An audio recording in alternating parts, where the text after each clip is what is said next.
Hello everyone. The March non-farm payroll data is another beat. It was projected to be 200,000 new jobs, but we got 303,000.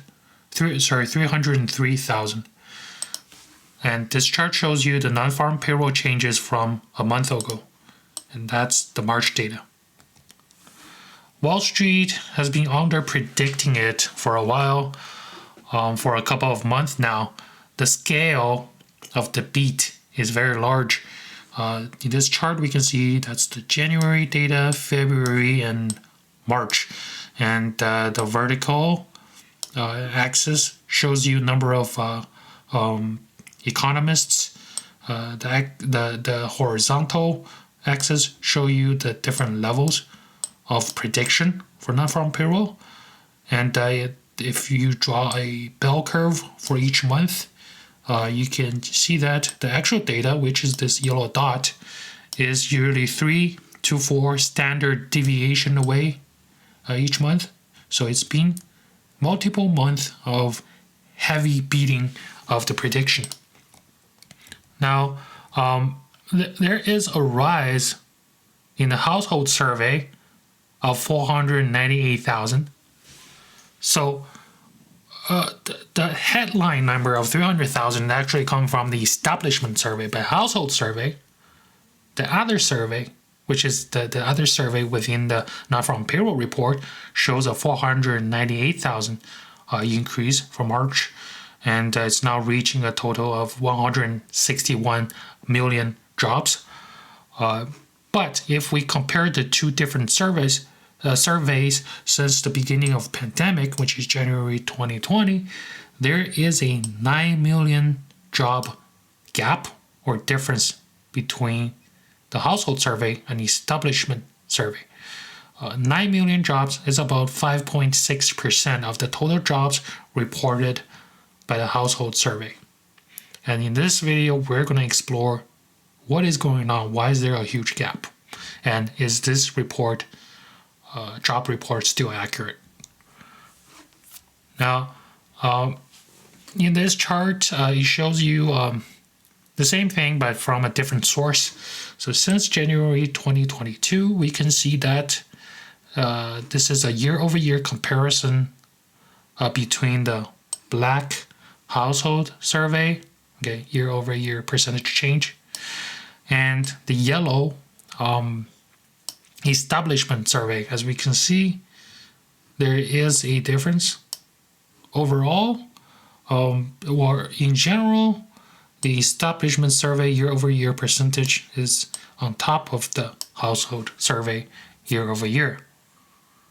So before answering the question why there is a gap, we need to first understand the importance of this report, right? The non-farm payroll report. It's one of the indicator the Federal Reserve rely on to set its monetary policy because they have two mandates. One is maximum employment. The other one is price stability. In other words, have inflation under control. So when we're talking about maximum employment, we have to look at non-farm payroll because it also gives you the unemployment rate, right? Now, because for the past couple months, the non-farm payroll data appears to be much hotter, 3 to 4 standard deviation hotter than the economists' expectation. Many Federal Reserve officials have came out to express their feeling about keeping interest rate higher for longer. And also, as retail investors, we may question, is this report still valid? Why is there such a gap? Now, before answering this question, we need to first understand the difference between the two surveys. The establishment survey is what's used to calculate the headline payroll number, which is the 300K for March, and the wage data. The household survey, on the other hand, is used to calculate unemployment rate. Establishment survey is surveyed on the perspective of businesses or employers, and the household survey is surveyed on the perspective of households. On the establishment survey, you can have a single person who's working 2 jobs and have that one person considered 2 payrolls or 2 workers. But for a household survey, that same worker who have 2 jobs is only considered 1 payroll or 1 worker. So which one of the survey is more accurate then?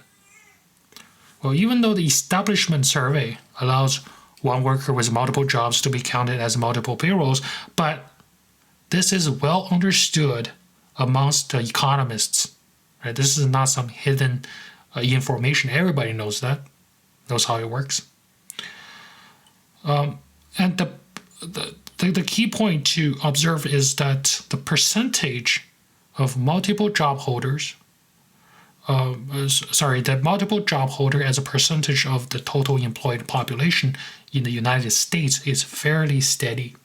If you look at this chart, we're currently at 5.2%.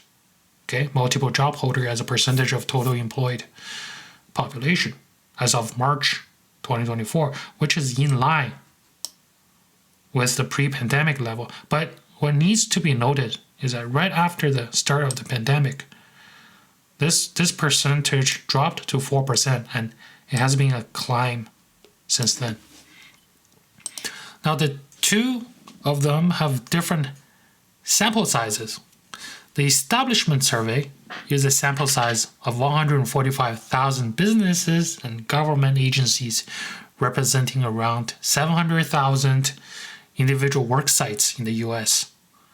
On the other hand, the household survey uses about 60,000 households and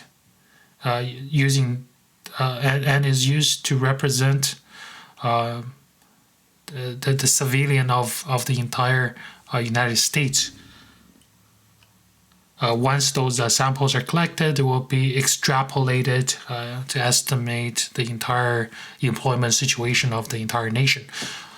Since the establishment survey has a much larger sample size, it is usually preferred.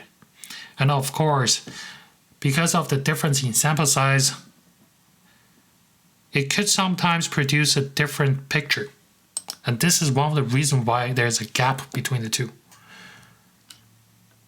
And since the unemployment rate comes from the household survey, and household survey is underperforming the establishment survey, then how is the unemployment rate represented right now? It is actually extremely low. Right? Unemployment rate in March is reported to be 3.8%, down from the 3.9% from February. So as a conclusion, the noticeable gap between the 2 surveys appears to be caused by the multiple job holder percentage increase since the start of the pandemic, and also due to the difference in methodology that the 2 survey uses being different, which potentially causes the gaps in the data.